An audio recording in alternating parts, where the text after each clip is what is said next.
While the rest of the US may be struggling for work, there's currently a real boom of job offers for inmates in the country. Both state and some of the biggest private companies are now enjoying the fruits of a cheap and readily available workforce, with tens of millions of dollars spent by private prisons to keep their jails full. RT's Gaina Chichikan takes up the story. In the U.S., the market for cheap labor is booming behind bars. In the last 15 years, partnership between prisons and private manufacturers has increased significantly. They're becoming America's very own Chinese-style manufacturing line behind prison walls. Prisons, in fact, advertise themselves as such, as an alternative to outsourcing cheap labor to China or elsewhere. On the web, we came across this pitch that prisons prepared to persuade private sector companies to come and do business with them. Take a look. There's not enough folks that will do this type of work in this country. So therefore, we're bringing back this industry that historically has been going out of this country, and we're putting it, inside the walls. And it's absolutely a perfect idea. I have a workforce that does not have car problems or babysitting problems, etc. They're always here, and they're always willing to come to work. Bring your business to our labor. A wide variety of industries take advantage of prison labor. Among many other things, prisoners make clothing, textiles, electronics, furniture, and even solar panels. Just as we're trying to get China to stop with their prison labor, ours is at the same time increasing.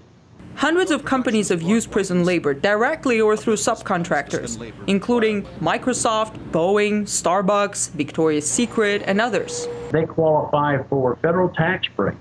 They can get recompensated up to 40% of the wages that they pay to these inmates.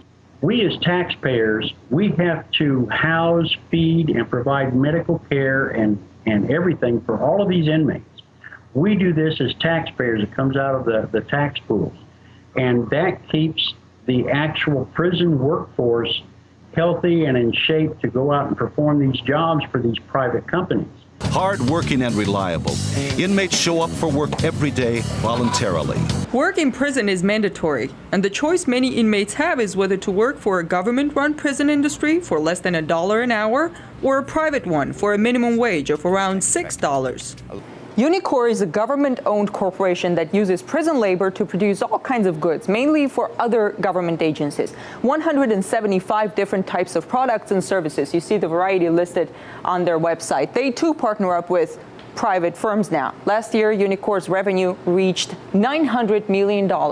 As far as private prisons are concerned, two of the country's biggest prison corporations made $3.3 billion last year alone. Private prisons are traded on the New York Stock Exchange. They are for-profit companies, and the savings that they reap from using inmate labor go to their bottom line. It's money they otherwise don't have to spend in order to keep a facility running. Large prison populations and harsh sentences result in greater profits.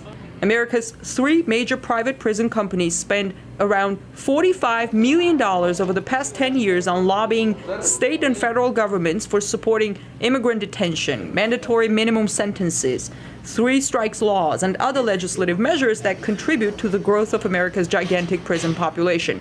The U.S. now holds more people behind bars than any other nation, more than 2 million. That's 1/4 of all prisoners in the world.